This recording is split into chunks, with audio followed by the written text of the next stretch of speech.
Galatians Chapter 2. Then after 14 years I went up again to Jerusalem with Barnabas, and also took Titus with me.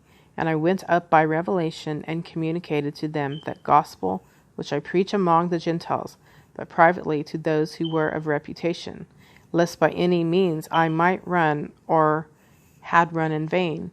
Yet not even Titus, who was with me, being a Greek, was compelled to be circumcised, and this occurred because of false brethren, secretly brought in, who came in by stealth to spy out our liberty, which we have in Christ Jesus, that they might bring us into bondage, to whom we did not yield submission even for an hour, that the truth of the gospel might continue with you.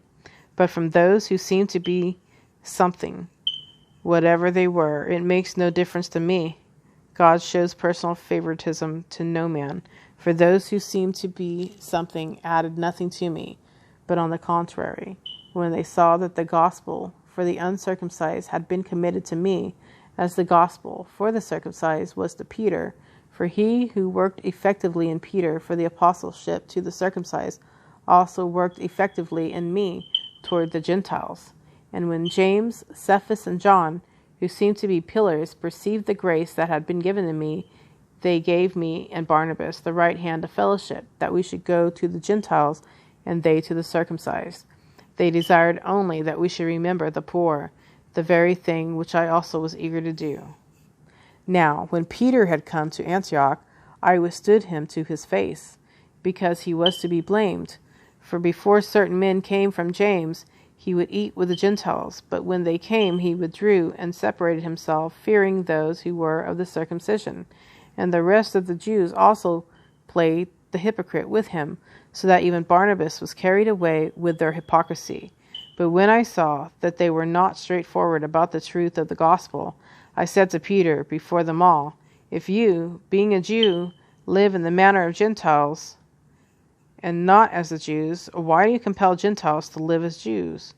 We, who are Jews by nature, and not sinners of the Gentiles, knowing that a man is not justified by the works of the law, but by faith in Jesus Christ, even we have believed in Christ Jesus, that we might be justified by faith in Christ, and not by the works of the law. For by the works of the law no flesh shall be justified.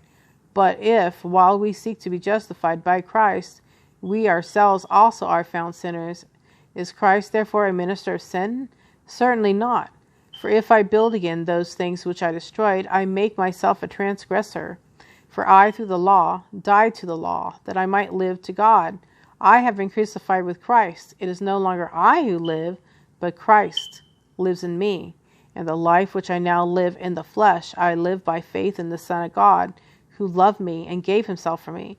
I do not set aside the grace of God, for if righteousness comes through the law, then Christ died in vain.